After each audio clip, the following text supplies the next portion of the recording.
আপনারা এর মধ্যেই জেনেছেন যে আমরা যদিও অনুষ্ঠানে যে ঘোষক উনি 11টি উপজেলার কথা, প্রায় 9টি উপজেলার কথা বলেছেন, বাট আমার কাছে যে কাগজ এসেছে এবং আমি যতটুকু জানি মোট 11টি উপজেলায় পাইলট প্রজেক্ট হিসেবে আমাদের কৃষক কার্ড প্রদানের অনুষ্ঠানটি হচ্ছে। প্রায় 22,000 কৃষককে আমরা প্রথম পর্যায়ে এই কৃষক কার্ডের সুবিধা আমরা তাদের কাছে পৌঁছে দিতে চাচ্ছি। সকল উপস্থিতিবৃন্দ, আপনাদের নিশ্চয়ই মনে আছে যে এটি একটি রাজনৈতিক সরকার, বাংলাদেশের জনগণের ভোটে বর্তমান সরকার নির্বাচিত একটি সরকার। আমরা নির্বাচনের পূর্বে আমরা দেশের মানুষের কাছে যে সকল প্রতিশ্রুতিগুলি দিয়েছিলাম তার মধ্যে এই কৃষক কার্ডের প্রতিশ্রুতি ছিল। এর বাইরেও আমরা বলেছিলাম যে কৃষকদের, বিশেষ করে যাদের 10,000 টাকা পর্যন্ত কৃষি ঋণ ছিল, 25শে ফেব্রুয়ারি পর্যন্ত সেই কৃষি ঋণের সুদ সহ 10,000 টাকা কৃষি ঋণ আমরা মওকুফ করবো। আমরা কমিটমেন্ট দিয়েছিলাম নির্বাচনের পূর্বে। আল্লাহর রহমতে আমরা নির্বাচনের পরে প্রথম সপ্তাহের মধ্যে আমরা সেই কাজটি সম্পন্ন করতে সক্ষম হয়েছি, যার মাধ্যমে সমগ্র বাংলাদেশে প্রায় 12 লক্ষ কৃষক এই সুবিধাটি পেয়েছে। আজকে আমরা হয়তো মাত্র 22,000 কৃষককে কৃষক কার্ডের সুবিধা আমরা এই মুহূর্তে পৌঁছে দিতে সক্ষম হয়েছি। বাট পর্যায়ক্রমিকভাবে ইনশাল্লাহ মন্ত্রণালয়ের কাছে, বাংলাদেশ সরকারের কাছে সরাসরি কৃষির সাথে সম্পর্কিত এরকম লিস্ট করা আছে কৃষি মন্ত্রণালয়ের মাধ্যমে। সেটা হচ্ছে প্রায় 2,75,00,000 কৃষক, তাই তো না? 2,75,00,000 কৃষক। এই 2,75,00,000 কৃষকের কাছে পর্যায়ক্রমিকভাবে আগামী 5 বছরের মধ্যে পর্যায়ক্রমিকভাবে আমরা কৃষি কার্ড তাদের কাছে পৌঁছে দিব। সম্মানিত উপস্থিতিবৃন্দ, আপনাদের নিশ্চয়ই মনে আছে 1991 সালের কথা। দেশনেত্রী বেগম খালেদা জিয়া যখন সরকার গঠন করলেন 1991 সালে, উনি কিন্তু 5,000 টাকা পর্যন্ত কৃষি ঋণ মওকুফ করে দিয়েছিলেন। শুধু তাই নয়, 25 বিঘা পর্যন্ত যে কৃষি জমি ছিল সেটির খাজনাও সেই সময় মওকুফ করে দেওয়া হয়েছিল। শুধু তাই নয়, শহীদ রাষ্ট্রপতি জিয়াউর রহমান সেই সময় এই কৃষকদের, আমরা দেখেছি দেশ স্বাধীনের পরে কৃষকদের ফসল ফলানোর ক্ষেত্রে অনেক সমস্যা হতো। তার মধ্যে একটি বড় সমস্যা ছিল সেচের সমস্যা। সময় মতন তারা পানি পেত না কৃষক ভাইরা। শহীদ রাষ্ট্রপতি জিয়াউর রহমান খাল খনন কর্মসূচি শুরু করেছিলেন, যার মাধ্যমে আমরা দেখেছিলাম 1 বছরের মধ্যে বাংলাদেশ কৃষিতে মোটামুটিভাবে ফসলে স্বয়ংসম্পূর্ণ হয়েছিল।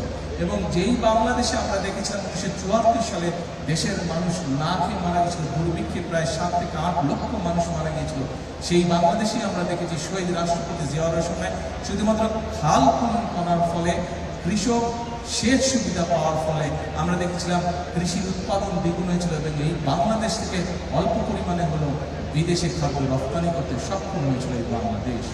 প্রিয় ভাই বোনেরা, সকল উপস্থিতিবৃন্দ, আমাদের লক্ষ্য হচ্ছে এই দেশের শতকরা 40% মানুষ কৃষির সাথে জড়িত।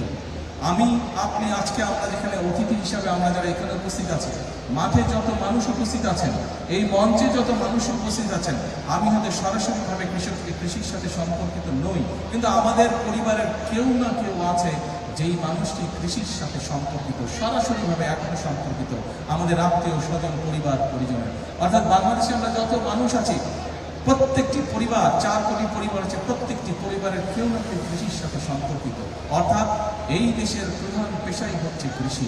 আমি ব্যক্তিগতভাবে বিশ্বাস করি, বাংলাদেশ জাতীয়তাবাদী দল বিশ্বাস করে, বর্তমান বাংলাদেশের মানুষের ভোটে নির্বাচিত বিএনপি সরকার বিশ্বাস করে যে এই দেশের কৃষক যদি সচ্ছল থাকে, এই দেশের কৃষক যদি বেঁচে থাকে, এই দেশের কৃষক যদি ভালো থাকে, তাহলে সমগ্র বাংলাদেশ ভালো থাকতে পারবে, সমগ্র বাংলাদেশের মানুষ ভালো থাকতে পারবে।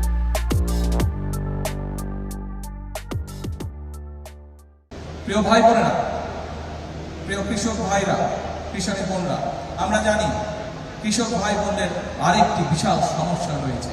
সেটি হচ্ছে অনেক কৃষক ভাই বোন ফসল উৎপাদন করে, অনেক ফসল আছে, যেমন এইখানে টাঙ্গাইলের আনারস বিখ্যাত। এই আনারস প্রচুর ফলে। আমাদের এই যে প্রবীর সাহেব আছে, ওনার সক্ষমকের আছে, ওনার এলাকায় প্রচুর আনারস আছে, কিন্তু এই আনারসকে আমরা প্রিজার্ভ করে রাখতে পারি না। অর্থাৎ আনারসটা সিজনের পরেও যাতে আমরা রাখতে পারি, সেটার জন্য কোল্ড স্টোরেজ বা সেরকম প্রক্রিয়াজাত কিছু নাই। এরকম অনেক দ্রব্য আছে বাংলাদেশে যেগুলোকে আমরা যদি প্রক্রিয়াজাত করে রাখতে পারি, কোল্ড স্টোরেজ করে রাখতে পারি, তাহলে কৃষক ভাইরা যেরকম ফসলটা যখন বেশি হয় তখন অনেক সময় দাম পায় না, কিন্তু আমরা যদি কোল্ড স্টোরেজে রাখতে পারি তাহলে কৃষক ভাইরা পরবর্তীতে দাম পায়। শুধু কৃষক ভাইরা দাম পায় না, একই সাথে মানুষও সিজনের পরেও সেই ফসলটির সুবিধা পায়, সেই ফল ফলাদি বলেন সেটি মানুষ খেতে পারে। সেই জন্য এরই ভিতরে আমরা বিদেশিদের সাথেও কথা বলেছি, বিভিন্ন দেশ উৎসাহী ইন্টারেস্টেড এই বিষয় আমাদেরকে সহযোগিতা করার জন্য। বাংলাদেশের অনেক ব্যবসায়ীরা তারা উৎসাহিত এই বিষয়ে পদক্ষেপ গ্রহণ করার জন্য। আপনাদের নির্বাচিত বিএনপি সরকারও এই ব্যাপারে আমরা পদক্ষেপ গ্রহণ করছি, এ ব্যাপারে ইনশাল্লাহ কাজ করছি। আমরা চেষ্টা করছি বিভিন্ন জায়গায়, যে সকল জায়গায় ফসল নষ্ট হয়ে যায় কোল্ড স্টোরেজ হবে, সেখানে ধীরে ধীরে আমরা কৃষক ভাইদের সুবিধার জন্য আমরা কোল্ড স্টোরেজ তৈরি করবো, যাতে কৃষক ভাইরা তাদের ফসলের মেয়াদ আরো বেশি টাইম পর্যন্ত ধরে রাখতে সক্ষম হয়। প্রিয় ভাই বোনেরা, প্রিয় কৃষক ভাইরা, কিষানী বোনেরা, সকল উপস্থিতবৃন্দ, প্রিয় ভাই বোনেরা, একটি কথা আজকে পরিষ্কারভাবে আপনাদের সামনে আমি তুলে ধরতে চাই। আমরা যদি সকল পর্যালোচনা করি, আমরা দেখব এই বাংলাদেশে একমাত্র বিএনপি সরকার যতবার এই দেশ পরিচালনার সুযোগ পেয়েছে, বিএনপি সরকারই চেষ্টা করছে কৃষক ভাই বোনদের পাশে দাঁড়ানোর জন্য। আপনারা বিএনপির উপরে বিগত নির্বাচনে আস্থা রেখেছেন, ইনশাল্লাহ এই সরকার আপনাদের সেই আস্থার পূর্ণ মর্যাদা দিবে। আজকের এই অনুষ্ঠানে আমি বলতে চাই, এখন আমাদেরকে দেশ গড়ার সময়। কৃষক ভাইদের পাশে আমরা যখন দাঁড়াবো, একই সাথে আমরা আমাদের দেশের কিষানী বোন সহ আমাদের দেশের যে নারী সমাজ আছে, এই তারা হচ্ছে দেশের অর্ধেক জনসংখ্যার অর্ধেক। এই নারী সমাজকে যদি আমরা স্বাবলম্বী করে গড়ে তুলতে না পারি, তাহলে এই দেশকে আমরা সামনের দিকে এগিয়ে নিয়ে যেতে পারবো না। এবং সেই কারণেই আমরা প্রতিশ্রুতি দিয়েছিলাম যে আমরা যদি সরকার গঠন করতে সক্ষম হই, তাহলে আমরা বাংলাদেশের মা বোনদের জন্য, নারীদের জন্য, আমরা পরিবারের নারী প্রধানের জন্য আমরা ফ্যামিলি কার্ড চালু করব। আল্লাহর রহমতে সেই কাজটি তো পাইলট প্রজেক্ট আলহামদুলিল্লাহ আমরা শুরু করতে সক্ষম হয়েছি, এবং পর্যায়ক্রমিকভাবে আগামী 5 বছরের ভিতরে আমরা বাংলাদেশের চেষ্টা করব সকল নারী প্রধান পরিবারের কাছে এই কার্ডের সুবিধা পৌঁছে দেওয়ার জন্য, এই কার্ডটি পৌঁছে দেওয়ার জন্য। অর্থাৎ এই সরকার জনগণের সরকার, এই সরকার কৃষক বলুন, এই সরকার দেশের মা বোনদের কথা বলুন, ইমাম মসজিদের ইমাম খতিব সাহেব সহ অন্যান্য ধর্মীয় যারা গুরু আছেন তাদের কথা বলুন, ছাত্রদের কথা বলুন, দল শ্রেণী পেশা নির্বিশেষে প্রত্যেকটি মানুষের পাশে দাঁড়ানোর চেষ্টা করবে। আমাদের লক্ষ্য হচ্ছে দেশের উন্নয়ন, আমাদের লক্ষ্য হচ্ছে দেশের মানুষের ভাগ্যের পরিবর্তন। সেই জন্যই আমরা বলে থাকি, করব কাজ, করব দেশ। সবার আগে কে? সবার আগে কে? সবার আগে বাংলাদেশ।